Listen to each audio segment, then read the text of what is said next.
Morning, all of you. Children, we are really going through tough times. And to stay safe and to ensure our safety, we all need to stay home. And I hope you all must be doing the same.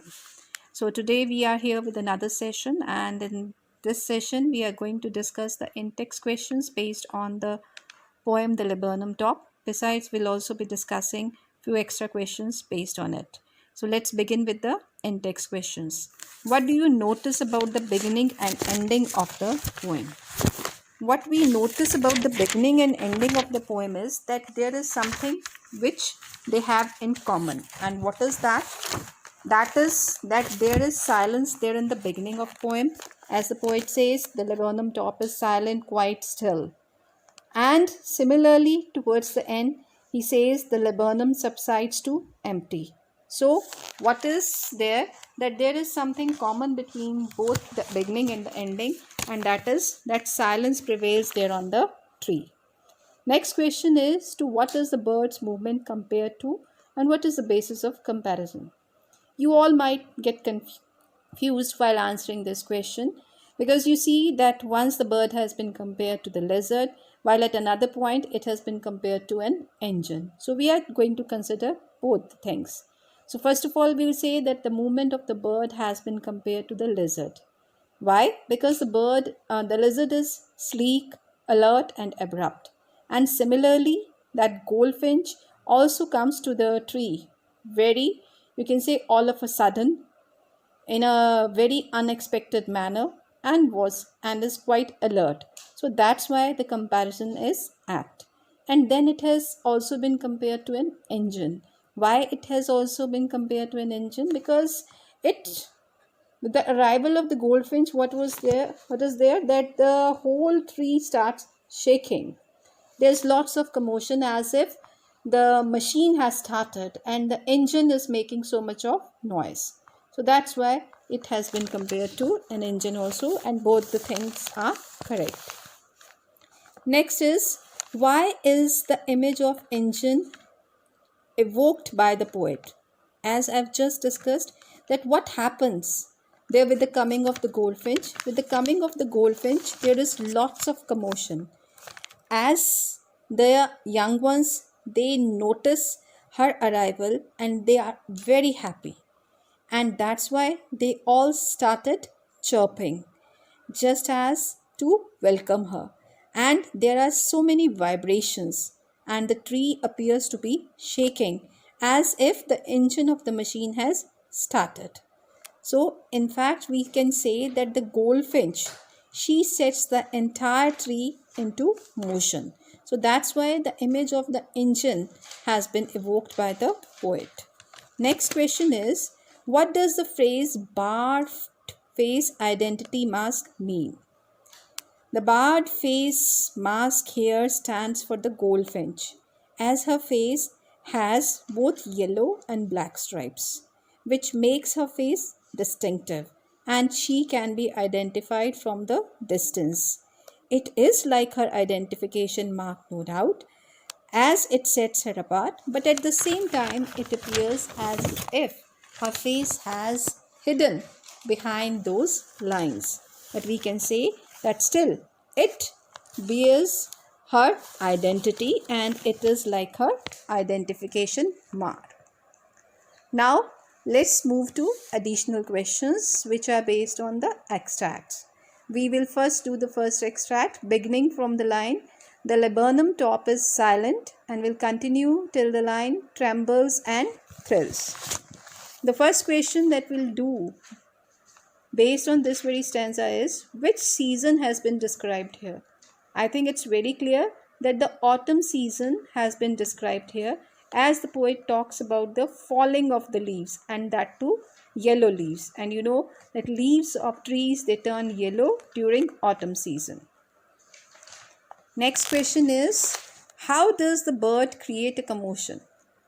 There is silence all over, and it's only with the arrival of the bird that there is commotion there on the tree. Why? Because the young ones, they become happy and they chirp to welcome her. Besides, they also flap their wings, which causes tremble there on the tree. So that's why there's lots of commotion. Next question is, what changes the scene on the tree and how? So what changes the scene on the tree? It is the arrival of the goldfinch. And how? It has completely changed the scene because the laburnum tree, which was otherwise quiet, was now very lively, as there was so much of noise, so much of commotion. So that were the changes. Next is, mention the poetic device used in these lines. Here the poet has used alliteration and personification both. How can we say that? Because see, in the second line he says September sunlight. So sir sound is being repeated. So we can here say that alliteration is there. Similarly, in the line suddenness, a startlement, again sir sound is being repeated. So we can say that there is alliteration that has been used. And then personification, he says tree trembles, as if a person is trembling. So personification is there. The last question based on this very stanza is, how does the bird enter the tree? We have discussed it a number of times that the bird enters the tree very abruptly, very watchfully, and very unexpectedly, just like a lizard. So with this we come to the end of the questions based on this very stanza. Now let's move on to the next stanza.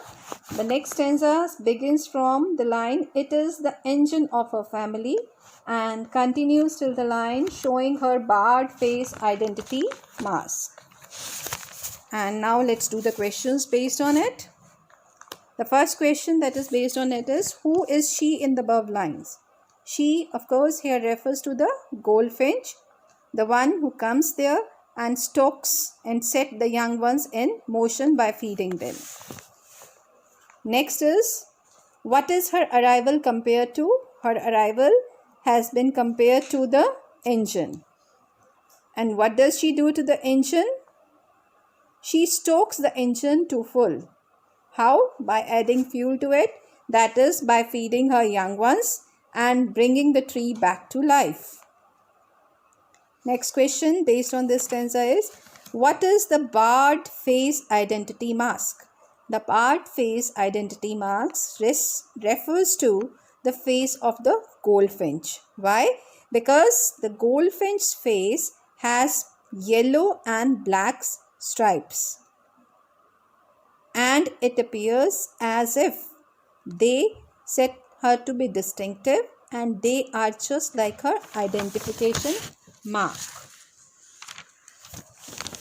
Now let's move on to the last stanza, which begins from here, then with eerie delicate whistle chirp whisperings, and continues till the line, and the laburnum subsides to empty.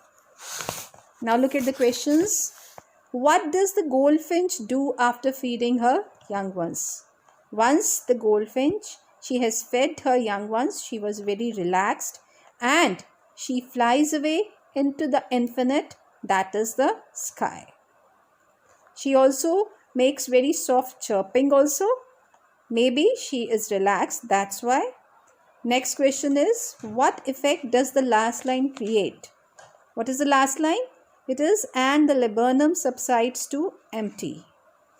So the last line shows us that the tree reverts back to silence. It is silent again, the way it is there in the beginning of the poem, or the way it is before the arrival of the goldfinch. The next question is, what do the words eerie delicate suggest?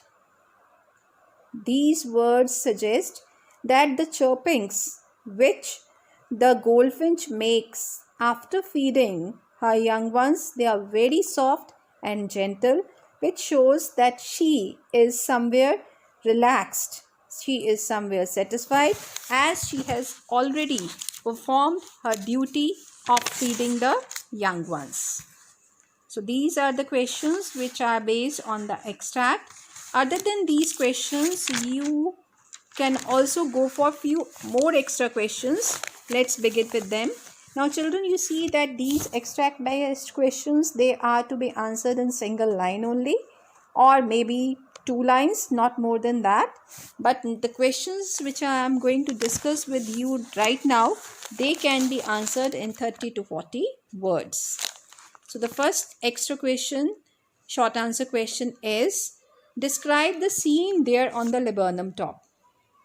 So the whole poem has simply described the scene which prevails there on the laburnum tree. So the laburnum tree in this poem is there in a desolate place where everything is still and quiet. There is no movement at all. The leaves of the trees, they are falling because of it being an autumn season. And that bubble of silence is broken by the goldfinch. With the arrival of the goldfinch, what happens? The tree comes to life. As there are chirpings, there are trillings, there, as you can say, flapping of the wings, causing lots of emotion. The tree started shaking. So, as if it has come back to life, as if the engine of the machine has started. But what happens? Once the goldfinch, she stokes this engine to full, then she flies away there into the infinite, once again leaving the tree all silent and quiet. Next question is, describe the goldfinch as described by the poet. Goldfinch, as described by the poet, is a yellow colored small singing bird. She has built her nest there on the uppermost branch or on the topmost branch of the laburnum tree, as if to ensure the safety of her young ones. She has been compared to a lizard as she is very alert, sleek, and quiet. What happens when she comes? He states that she used to come at regular intervals to feed her young ones. And the young ones, they could recognize her chirpings and they also welcome her. And once she stokes them to full, once she, you can say, fulfills her responsibility, she has to fly away. The poet also states that she has got a barred identity face, means she has got bars on her face, she has got stripes on her face, that of yellow and black color, which sets her apart. And though the you can say the stripes seem to be hiding her identity, but at the same time they act as a mark of identification of hers. Next question is, why has the poem been titled The Laburnum Top? Do you think the title is apt? Yes, we think the title is apt because the poem is all about the movement that goes on there on the laburnum top. It begins with the silence that prevails there on the laburnum tree. The poet tells us that how the goldfinch, she has her nest over there and she comes there at regular intervals to feed her young ones. How there was so much of commotion with the coming of the goldfinch, and how that means the kind of transformation was there with the coming of the goldfinch. But once she had left, what happened? The entire tree was quiet once again. So once again silence prevailed there on the laburnum top. So the poem began with the description of the laburnum top and it ended with the description of laburnum top only. So we can say that it has been rightly titled The Laburnum Top. Once again, children, I'd like to remind you that answers to the in-text questions are to be written in 30 to 40 words max, and the answers to the extract based questions should not be in more than 2 lines. But the answers to the questions, that 3 questions which I have discussed with you towards the end, they are to be written in 30 to 40 words. I hope I have made myself clear and I hope you have understood the things. Still you have any doubts, you can always post your doubts there in your respective WhatsApp groups. but you are to do all these questions there in your notebooks. Maintain your notebook properly. Once you people will be back there in the school, we are going to check your notebooks, and we can even ask you to show us your notebooks through WhatsApp. So you are to do your work very seriously. It's in your interest only. I hope you won't disappoint us. All of you, stay home, stay safe.